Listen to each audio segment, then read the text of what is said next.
Assalamualaikum, halo teman-teman. Saya akan berbicara tentang metode penelitian ilmiah.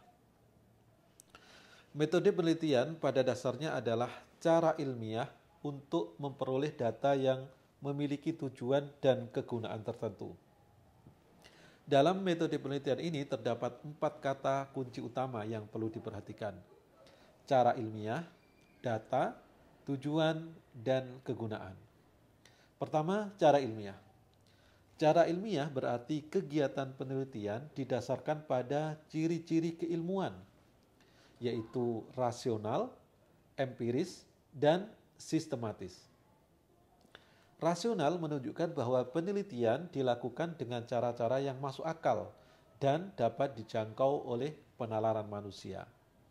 Empiris berarti bahwa cara yang dilakukan dapat diamati oleh indera manusia, sehingga orang lain bisa memahami dan mengamati langkah-langkah yang digunakan. Berbeda dengan cara yang tidak ilmiah, seperti mencari barang yang hilang melalui paranormal misalnya, cara ilmiah selalu berdasarkan observasi dan pengalaman nyata. Terakhir, sistematis. Menunjukkan bahwa proses dalam penelitian selalu mengikuti langkah-langkah yang logis. Selanjutnya, data diperoleh dari penelitian ini adalah data empiris atau data yang dapat diamati, yang memiliki kriteria tertentu yaitu valid. Validitas menunjukkan tingkat ketepatan antara data yang sebenarnya terjadi pada objek penelitian dengan data yang berhasil dikumpulkan oleh peneliti. Misalnya, jika ada 5.000 orang miskin di suatu daerah, tetapi peneliti melaporkan jauh di bawah atau di atas angka tersebut, maka validitas data penelitian itu rendah. Untuk dapat memastikan validitas data dapat diuji dengan uji reliabilitas atau objektivitas. Reliabilitas berhubungan dengan konsistensi data. Misalnya jika dalam wawancara awal jumlah karyawan yang berdemonstrasi dilaporkan sebanyak 1.000 orang, maka sumber data yang sama di waktu berbeda juga akan melaporkan angka yang konsisten jika data tersebut reliable.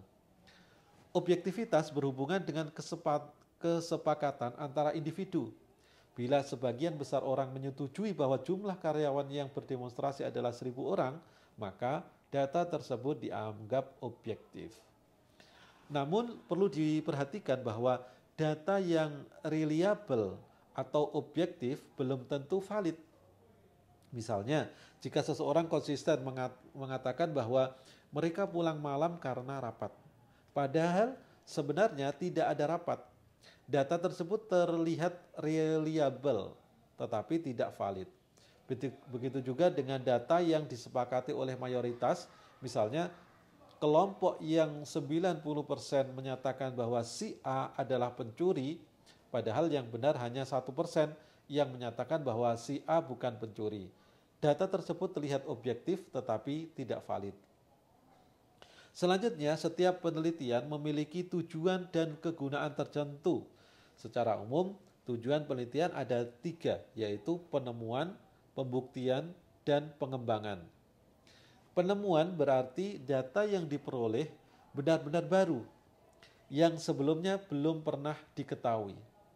Membuktikan digunakan untuk menguji keraguan terhadap informasi tertentu, dan pengembangan bertujuan untuk memperdalam atau memperluas pengetahuan yang telah ada. Sebagai contoh, penelitian untuk menemukan cara paling efektif untuk memberantas korupsi merupakan penelitian yang bersifat penemuan.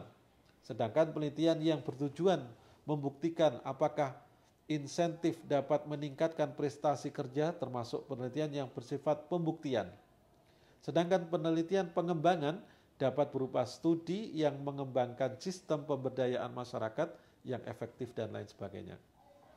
Akhirnya, data yang diperoleh dari penelitian dapat digunakan untuk memahami, memecahkan, dan mengantisipasi masalah. Memahami berarti memperjelas informasi yang sebelumnya tidak diketahui.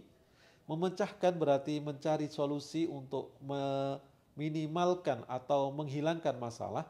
dan yang mengantisipasi berarti mengupayakan agar masalah tidak terjadi di masa depan. Sebagai contoh, penelitian untuk memahami masalah bisa berupa studi tentang penyebab jatuhnya pesawat atau penyebab meluasnya budaya korupsi di suatu negara. Ya, penelitian untuk memecahkan masalah bisa mencari solusi atau efektivitas untuk memberantas korupsi misalnya.